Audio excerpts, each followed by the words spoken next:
Шуннан соң Гайса Иерусалимдәге бер Яһүди бәйрәменә килде. Иерусалимдәге Сарык капкасы янында Яһүдчә Бәйт Хазда дип аталган буа бар иде. Ул 5 айван белән уратып алынган булган.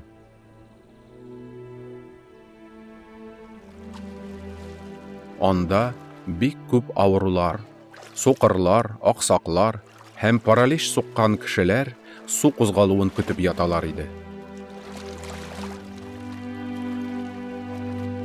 Чөнки Раббының бер фәрештәсе вакыт-вакыт буага төшеп, суны болгата, һәм су болгану белән аңа беренче булып кергән кеше теләсә нинди авырудан да савыга икән.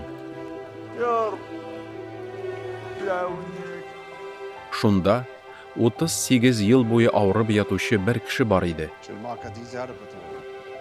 Гайса ул кешене күрде һәм аның озак вакыт урын өстендә ятуын белеп, аңардан «Савыгырга телисеңме?» дип сорады. «Әфәндем, су болганган вакытта мине буага төшерер кеше юк бит.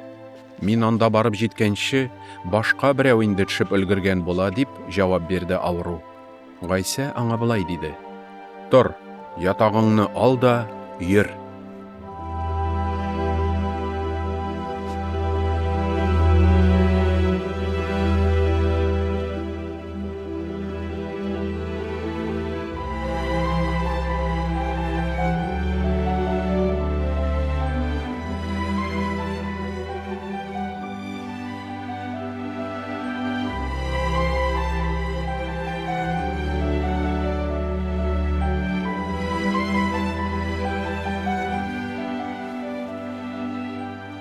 Кеше шунда ук терелде һәм ятагын алып йөреп китте.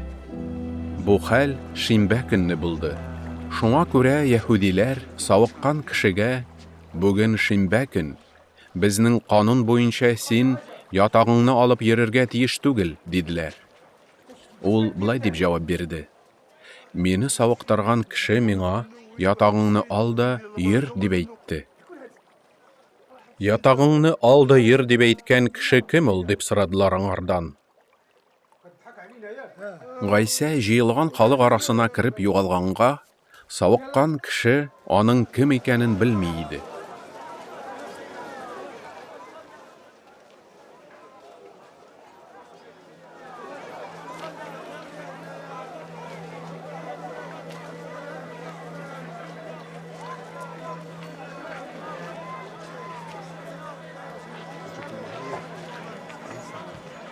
Соңрак Гайса аны Аллаһы йортында очратып: «Менә, син савыктың.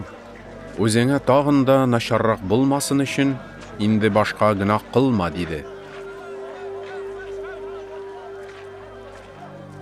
Ул кеше яһүдиләр янына барып, үзен савыктыручының Гайса икәнен әйтте. Атасы нәрсә эшләсә, угылы да шуны эшләр. Шушы эшне шимбә көнне эшләгәне өчен яһүдиләр Гайсаны эзәрлекли башладылар. Гайса исә аларга: «Минем атам әле һаман эшли, мин дә эшлим», диде. Яһүдиләр аны шимбә көнен бозуы өчен генә түгел, бәлки бигрәк тә Аллаһыны үзенең атасы дип, үзен Аллаһыга тиңләгәне өчен дә үтерергә теләделәр.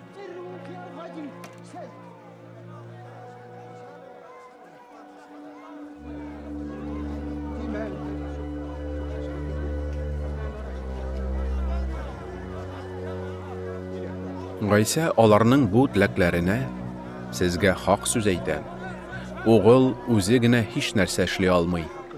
Ул бары тик атасыннан күргән эшләрне генә эшли ала», диде.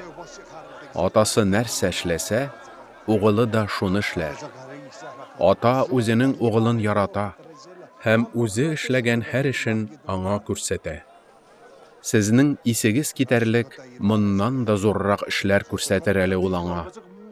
Ата үлгәннәрне терелтеп җанландырган кебек, угылы да кемне теләсә, шуны җанландыра. Ата бер кемне дә хөкем итми, ул бөтен хөкемне угылына тапшырды. Атаны ихтирам иткән кебек, барысының да угылын ихтирам итүен теле бит ул. Кем угылын ихтирам итми, шул аны җибәргән атаны да ихтирам итми.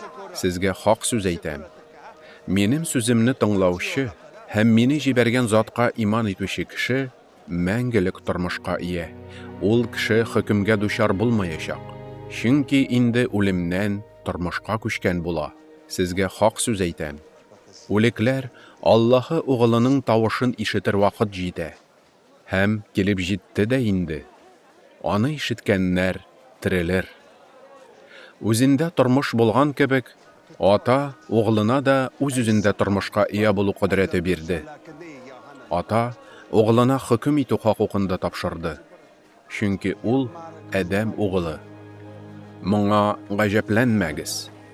Кабердәгеләрнең һәммәсе Аллаһы угылының тавышын ишетәчәк вакыт җитә. Шунда үлекләр каберләреннән чыгачак. Яхшылык эшләгәннәре яшәү, явызлык эшләгәннәре хөкем ителү өчен тереләчәк. Мин үзлегемнән бер нәрсә эшли алмыйм. Аңардан ничек ишетсәм, шулай хөкем итәм. Һәм минем хөкемем гадел. Чөнки мин үз ихтыярымны түгел, бәлки мине җибәргән затның ихтыярын үтәргә тырышам. Әгәр дә мин үзем хакында үзем шаһитлык бирәм икән, шаһитлыгым бернигә дә тормас иде. Минем хакта шаһитлык бирүче башка берәү бар, һәм мин беләм, аның минем хакта биргән шаһитлыгы хак. Сез Яхья янына кешеләр җибәрдегез, һәм ул хакыйкать хакында шаһитлык бирде. Ләкин мин кешеләрнең шаһитлыгына мохтаҗ түгел. Буларны сез коткарылсын өчен әйтәм. Яхья янучы һәм нур бирүче яктырткыч иде. Сез аның яктысында бик аз вакыт кына куанмакчы булдыгыз. Әмма минем шаһитлыгым Яхьяныкыннан зуррак. Мин атамның тәмамларга дип биргән эшләрен башкарам. Шуларның һәммәсе мине атам җибәргәненә шаһитлык бирә. Мине җибәргән ата үзе минем хакта шаһитлык итте. Сезнең бер кайчанда аның тавышын ишеткәнегез, йөзен күргәнегез юк. Аның сүзе сездә яшәми, чөнки сез ул җибәргән затка ышанмыйсыз. Мәңгелек тормышка ия булырга теләп, сез изге язмада язылганнарны тикшерәсез. Алар нәкъ минем хакта шаһитлык бирәләр. Әмма сез тормышка ия булу өчен минем яныма килергә теләмисез. Кешеләрнең мине данлауларына мохтаҗлыгым юк. Мин сезне беләм. Сездә Аллаһыны ярату юк. Мин атам исеменнән килдем. Сез мине кабул итмисез. Үз исеменнән килгәнне кабул итәсез. Сез бер-берегездән дан кабул итәсез. Бердән-бер Аллаһыдан булган данны эзләмисез. Шулай булгач, сез ничек итеп ышана алырсыз икән? Мин сезне атам алдында гаепләрмен дип уйламагыз.